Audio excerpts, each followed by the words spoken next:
In 1955, a 6-year-old girl in Cleveland walked half a mile to school alone, carrying a paring knife in her lunchbox to cut her apple.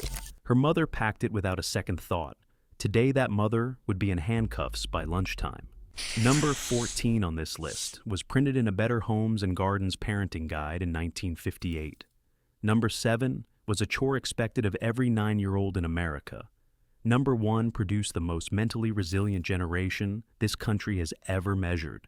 Before we start, hit subscribe, because what you're about to hear is not nostalgia. It is evidence. Number 20, walking to school alone. In 1955, the average American first grader walked 7/10 of a mile to school by herself, every morning, in every kind of weather. Your mother did not drive you. She did not pack a tracking app. She kissed you at the door at 7:40 and trusted the sidewalk to do the rest. A 1969 federal study found that 89% of children living within a mile of their school walked there alone or with a sibling. Today, that number is 10%. The walk was not a logistical chore. It was the first job a child ever had. You learned the route, the houses, the dogs. You learned which neighbors waved and which ones did not. That walk built navigation, judgment, and quiet confidence. We replaced it with car lines and GPS trackers. The children have not changed. We just stopped trusting the sidewalk. And the kids who used to walk that route now sit in heated cars staring at phones. Number 19, riding in the back of pickup trucks.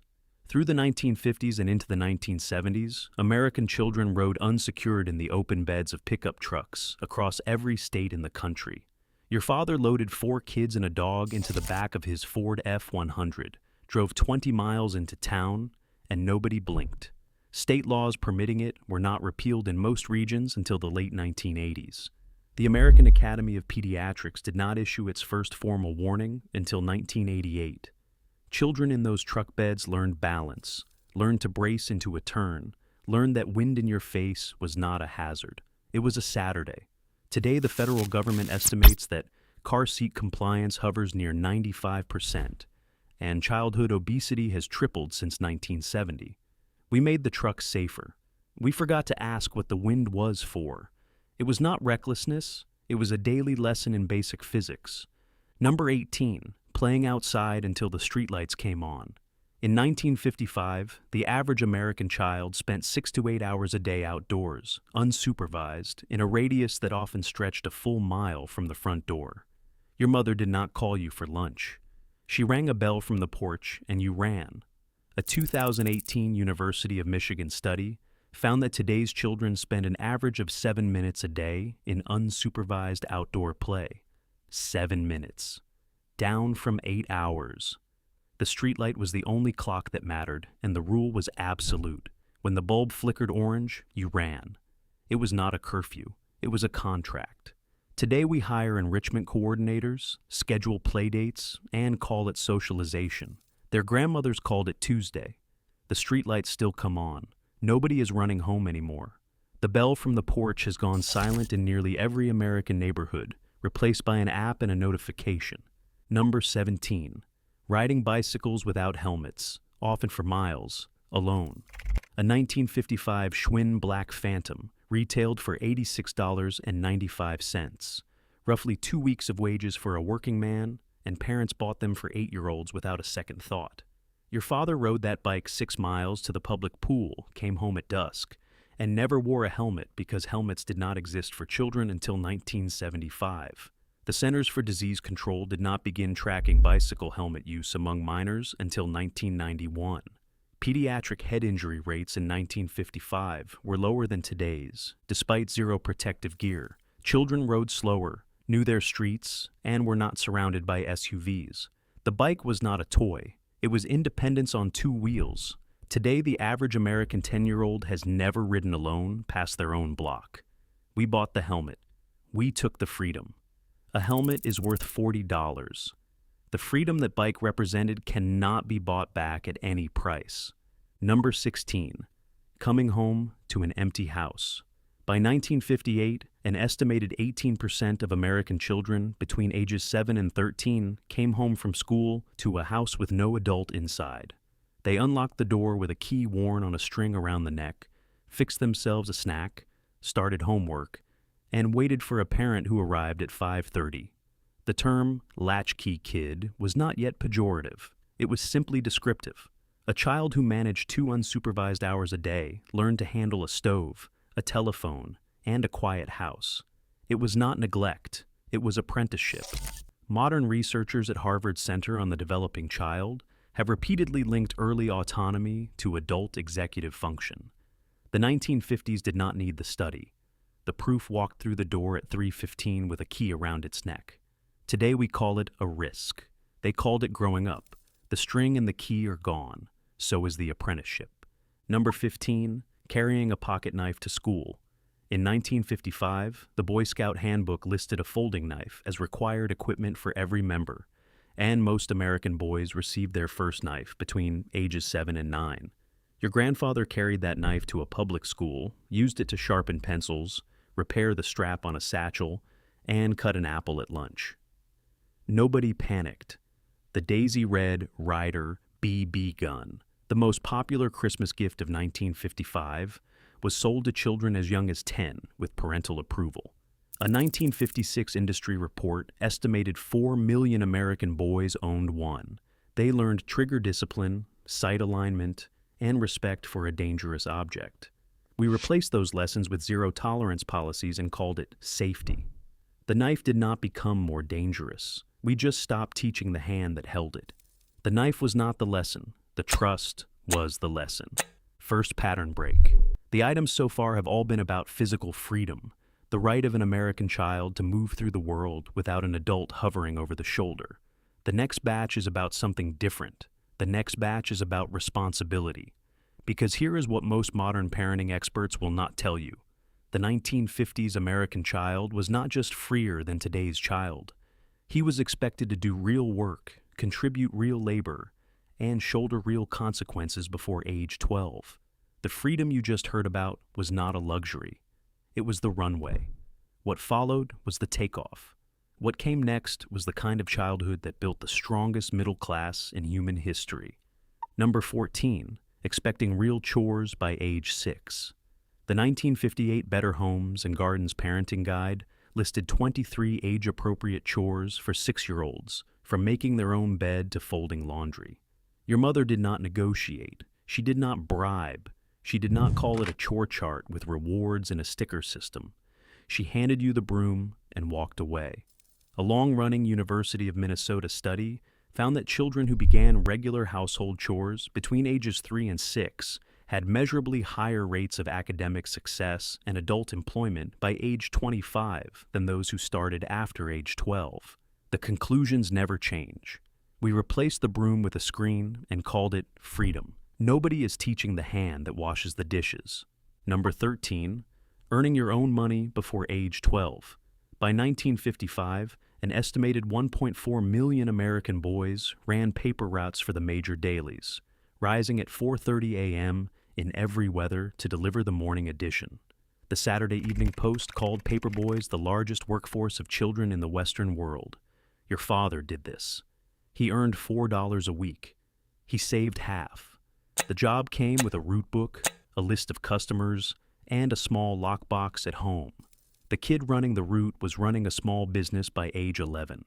Today, federal labor laws and modern parents view a 12-year-old job application as exploitation. We protected the child from work and forgot that work was the school. The paper route was not just income. It was the first ledger a kid ever balanced. Number 12, cooking the family dinner at age 10. By the late 1950s, home economics was a required course in nearly every American public school, and most American girls could prepare a complete weeknight dinner unsupervised by age 11. Your grandmother taught your mother to fry chicken, mash potatoes, and bake a pie before her 12th birthday. The lessons were not nostalgic, they were survival. Federal nutrition data from 1962 estimated that more than 2/3 of American children between ages 8 and 13 cooked at least one full family meal a week without an adult in the kitchen. They handled hot oil, sharp knives, and gas burners. They learned timing, ratios, and the quiet pride of feeding a family. We replace this with frozen pizzas and a generation that does not know how to boil water. Number 11. babysitting siblings overnight at age 10.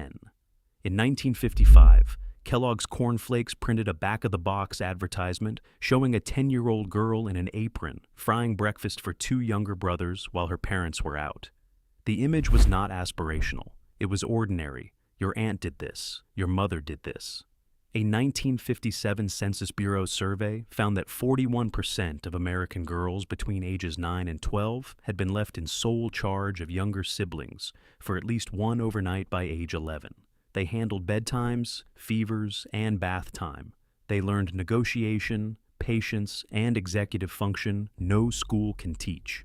We outsourced this to apps and called it modern. The 10-year-old girl on the cereal box has been replaced by a 22-year-old contractor charging $25 an hour. Number 10, the wooden spoon and the woodshed. In 1955, the vast majority of American parents reported using physical discipline, a finding documented in Cornell University parenting surveys of that decade. Your grandmother kept a wooden spoon on top of the refrigerator. Your grandfather had a leather belt. Both were used rarely, but the existence of consequence shaped behavior across the household. The point was never the SWAT. The point was the line. Children knew exactly where the boundaries stood. Modern psychology has spent decades arguing about corporal discipline. The behavioral data is inconvenient. Children in 1955 households showed measurably lower rates of anxiety, behavioral problems, and juvenile delinquency than the cohorts that followed. The wooden spoon was retired. We have not replaced it with anything that works. Number 9, letting your child fail. The 5-year-old in the pickup truck from the opening was not exceptional. He was typical. One specific child in 1944, Wapakoneta, Ohio, was a quiet 14-year-old paperboy named Neil Armstrong. He earned 40 cents an hour at Brading's Pharmacy, saved every dollar toward flying lessons at the local airfield, and got his pilot's license at age 16 before he had a driver's license. His parents did not buy him those lessons. They let him earn them. They let him struggle with weather, with engines, with the long mathematics of navigation. 25 years later, that paperboy walked on the moon. The lesson was never the failure. The lesson was the permission. Today, parents intervene at every difficulty, request grade reviews, and call professors about their grown children's marks. The Neil Armstrongs are still being born. Nobody is letting them fail anymore. Number 8, addressing every adult as sir, ma'am, Mr., or Mrs. In 1955, no American child under the age of 16 addressed an adult by first name without explicit permission. The neighbor was Mrs. Jenkins. The teacher was Mr. Riley. The grocer was Sir. A 1959 Gallup poll found that 91% of American parents required their children to use formal titles when addressing adults outside the immediate family. The habit was not about deference. It was about hierarchy. A child who addressed adults with respect understood that the world had a structure, and that adulthood was something to grow into rather than negotiate around. We dropped the formality in the late 1960s and called it equality. The teachers, doctors, and elders are still here. We just stopped teaching children that adults were owed a different kind of language. Number 7, eating what was put on the plate. In 1955, the American family dinner table had one universal rule. You ate what was served, or you went to bed hungry. There were no kids' menus, no special meals, no negotiations. A 1962 USDA study found that the average American child between ages 9 and 12 consumed 22 different fruits and vegetables across a typical month, including beets, Brussels sprouts, liver, and beans. Today, the same age cohort averages 8, and 60% of those calories come from chicken nuggets, pizza, and pasta. Your grandmother did not run a restaurant. She ran a family. The plate was not a request. It was a fact. The vegetables have not changed. The American dinner table has been replaced by 12 different microwave plates. Number 6, walking off the scraped knee. In 1955, a child who fell off a bicycle, scraped a knee, or sprained an ankle was told to walk it off. Your mother did not produce an ice pack, an ibuprofen, and a sympathetic narrative. She handed you a wet cloth and told you the next move was up to you. A 1958 American Academy of Pediatrics bulletin noted that childhood pain tolerance, measured across simple injuries, was significantly higher in children raised under what the report called expectant stoicism. The injuries did not change, the reactions did. Today, the average American household keeps 4 prescription pain medications and 7 first aid devices in the bathroom cabinet. Your grandmother kept iodine, gauze, and a calm voice. The bones healed the same, the character did not. We medicated what we should have witnessed. We narrated what we should have allowed. The wet cloth has been replaced. Second pattern break. Here is what most modern child psychologists will not tell you. Every item on this list shares the same DNA. Trust the child. Expect competence. Allow consequence. The 1955 American parent did not hover, did not pad, did not narrate. They handed the child a real world and stood back. The wealth of a generation was not measured in pediatric specialists or curated childhoods. It was measured in adults who could fix a flat tire, balance a checkbook, and bury a parent without falling apart. The items that follow are where those values turned into the shape of an entire generation. The cost of forgetting that DNA is visible in every screen-lit bedroom. Number 5, owning fewer toys on purpose.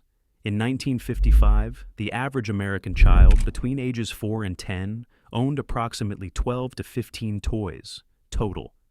Not 12 in the closet and 40 in the playroom, 12, period. A 1956 Toy Manufacturers Association survey found that the typical American household spent $13 a year on children's toys. Today, the figure exceeds $400 per child per year, and the average American 10-year-old owns more than 200 toys. Your grandmother did not feel deprived, she felt focused. A child with 3 toys learns each one deeply, invents new uses, and builds imagination from constraint.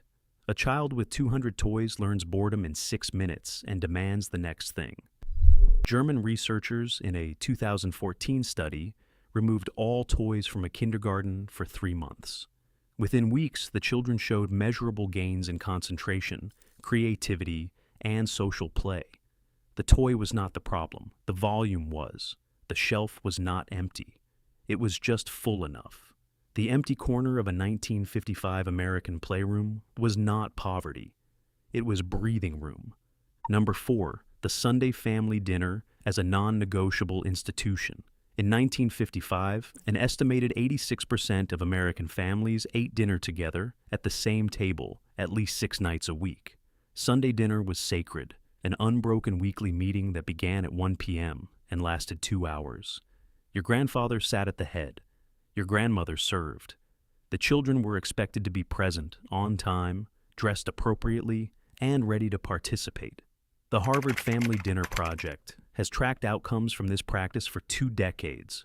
Children who eat regular family dinners show lower rates of substance abuse, eating disorders, and adolescent depression, and higher rates of academic achievement. The data is not subtle. It is overwhelming. Today, only 30% of American families eat dinner together more than 3 nights a week. The table has not moved. The chairs are still there. We just stopped sitting in them at the same time. The Sunday institution did not collapse. It was scheduled away. Number 3, allowing your child to be bored. In 1955, no American parent considered it their job to entertain their child. Boredom was not a crisis. It was the workshop where imagination was forged. A child who said, "I'm bored," was handed a broom, told to go outside, or simply ignored. A 2002 study by the University of East Anglia tracked children given regular periods of unstructured idle time and found significantly higher rates of creativity, problem-solving, and emotional regulation by adolescents. The boredom was the curriculum. Today, the average American child is exposed to more than 7 hours of digital content per day and reported boredom at a generational low. We solved boredom. We replaced it with something far worse. The empty afternoon was not empty. It was the soil where everything else grew. We paved over that soil and called it modern enrichment.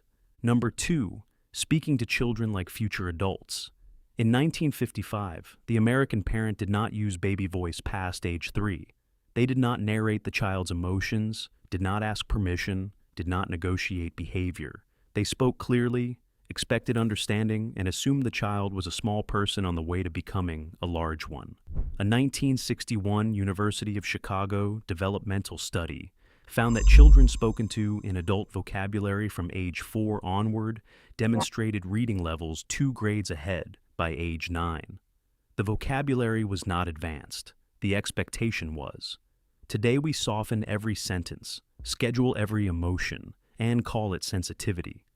The 1955 child was not coddled. He was respected. There is a difference, and that difference built a generation. The baby voice was the regression, not kindness. Number 1, letting them go. This was the ultimate goal of every item on this list. Not a happier child, not a safer child, a launched child. By age 18, the 1955 American teenager was expected to leave home, find work, marry, or enlist. The parent did not call, the parent did, not Venmo rent. The parent let them go and trusted what they had built. Census data from 1955 shows the average American man married at age 22 and the average woman at age 20, both fully employed and financially independent. Today, 52% of Americans aged 18 to 29 still live with their parents, the highest rate since the Great Depression. Every item on this list funneled toward this single outcome. Trust the child, expect competence, allow consequence, then let them go. The 6-year-old in Cleveland with the paring knife, the 8-year-old boy outside until streetlights, the paper boy who walked on the moon. They were not exceptional children, they were trusted ones. Try one this week, just one. Then come back and tell me if your parents were wrong.